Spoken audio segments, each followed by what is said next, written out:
Mubyeyi rero ita ku minsi igihumbi, abantu bakunda kuvuga ngo kwita ku minsi igihumbi ariko abantu bamwe na bamwe ntibabimenye, ariko uri muri cya gihe umwana agisamwa kugeza ku myaka ibiri, ugejeje imyaka ibiri ukimuha imfashabere nta bindi bintu umuvangiye, abantu benshi rero bakunda gushunashunwa bagashaka kugaburira abana bakiri batoya kandi burya ntabwo ari byiza, ntabwo ari byiza umwana uba umuhemukiye unatuma akura nabi akagwingira, kuvuga ngo rero muri iyo minsi igihumbi uyu munsi tugiye kureba uburyo ugomba no kumwonsamo kugira ngo umwana agire intungamubiri zihagije, kuko hariho abantu bajya bakunda kuvuga ngo abana banjye cyangwa se umwana wa runaka nagakura ese uwo mwana buriya yaba yitaweho ate? Kuva agisamwa uwo munsi wa mbere wamenye ko umwana ari mu nda kugeza agize nk'imyaka ibiri uba ugomba kumwitaho, ntukore imirimo myinshi ivunanye, umugabo akakwitaho ntakubwire nabi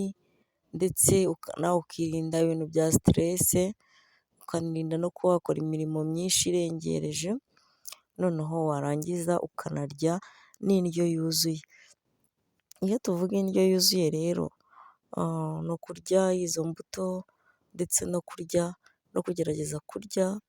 izo mboga ndakeka abantu benshi mugiye mufite uturima tw'igikoni hirya no hino ndetse n'abantu badafite uturima tw'igikoni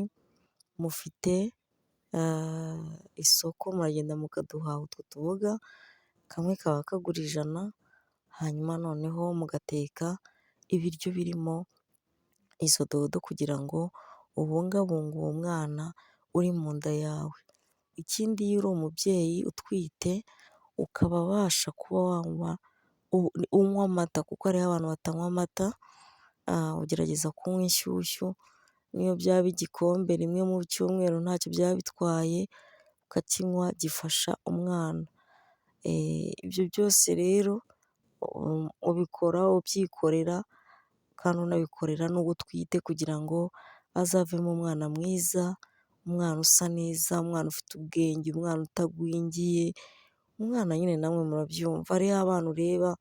ukavuga ati mbega abana, mbega umwana, uriya mwana ko ari mwiza cyane kandi wenda n'ababyeyi bamubyara atari na beza bite, ariko burya akenshi hari igihe bituruka kuba yariye neza, yanyweye neza muri cya gihe yari atwite, umwana akavuka asa neza ameze neza rwose yihunguye, ibyo rero ndabishishikariza ababyeyi bose munkurikira kugira ngo nimubigenza gutyo bizabafasha kandi bizanatuma umuryango wanyu wiberaho neza, icyo ni kimwe, noneho iyo bigeze kuri tape ya kabiri yo kuvuka umwana ntago umwirengagiza, abagore benshi cyangwa se ababyeyi benshi bafite defo, reka tubyite ko ari defo yo kurara ukubiri n'abana babo ngo ni iterambere, ariko burya umwana aba akeneye icyuya cyawe, aba akeneye icyuya cyawe, aba akeneye kukumva mu gituza cyawe, mbese nyine aba akeneye kukumva kugira ngo bikumwongerere urukundo, impumeko nziza, gukura vuba, gukurana ubwenge, ibintu nk'ibyo ngibyo biramufasha cyane, ushobora kuba utazi wenda icyo byamufashaga ariko uyu munsi ndakikubwiye, bimufasha ibintu byinshi kandi byiza bigiye bitandukanye, ntugatume umwana wawe arara kure yawe, jya umwiyegereza agufumbate, ugafumbate, ugashyire ku nda, burya akenshi nujya uba ufite n'umwanya jya ugenda ugarame, ukuremo utwenda hejuru, aryame mu mabere, mu gituza, umuryamishemo yubitse inda, ibyo ngibyo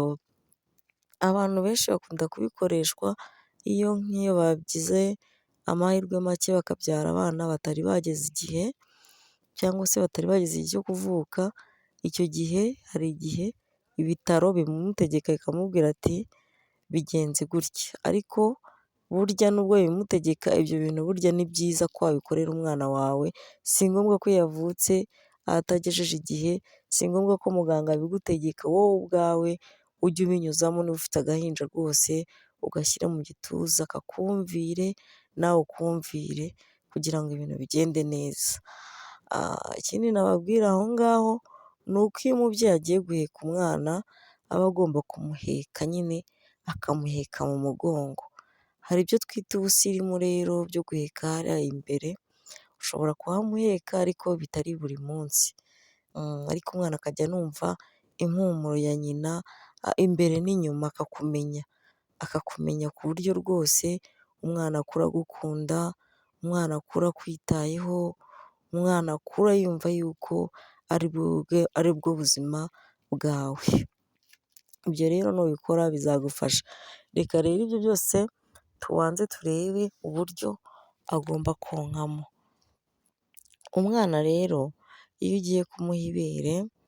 fata ibere rimwe nyabuneka, fata ibere rimwe urimuhe aryonke, arihumuze ku buryo mbese nyine arihumuze ribe agapapuro, ariko iyo wamwonyeje nabi ni hahandi uzagenda ukamuhereza ibere, wamara kumuhereza ibere akaritamira, yamara kuritamira araryonka nk'iminota 3 cyangwa 5 ugahita urimukuraho ngo reka muhe irindi. Biriya bintu ntabwo ari byo, biriya bintu ntabwo ari byo,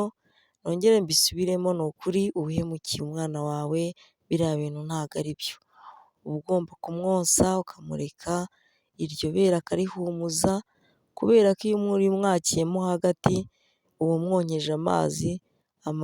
intungamubiri cyangwa se icyo bita amashereka nyine nyirizina, aribwo yari ageze igihe cyo kuza ugasanga umuhaye irindi, ntabwo aba ari byiza. Nanagiye mbaha urugero ndababwira ngo mufate amashereka yanyu umwana agitangira konka, uyakamire ku kantu, umureke yonke nagezamo hagati, ukamire ku kandi urebe ko ayo mashereka azaba asa, ntabwo aba ari gusa. Aya mbere aba asa nk'ikigina atari umweru neza, ayo hagati uzasanga ari akeru keza k'inshyushyu nyine. Ayo mata rero cyangwa se amashereka niyo afite intungamubiri ku mwana wawe, jya utuma azinywa azihage ndetse azinywe, ayo mashereka ayanywe paka ayamazemo. Nubikora gutyo uzaba ufashije umwana wawe ndetse nawe ubwawe uzaba wifashije kuba umwana wawe yakura neza mu gihagararo, mu bwenge, ku ishuri akaba intyoza, mu kuvuga akaba uwa mbere, mu kugenda akaba uwa mbere, ibintu byose ugasanga birimo neza cyane. Umwana arahagarara ntabwo adigadiga, aratambuka aragenda, nyine nawe urabibona ko ari umwana ko ushinga ufite uko ahagaze. Ibyo rero nubyubahiriza bizagufasha kandi bizanatuma n'umubyeyi yishima amere neza. Murakoze rero, Imana ikomeze ibahe umugisha, mukomeze gukurikira amasomo yacu.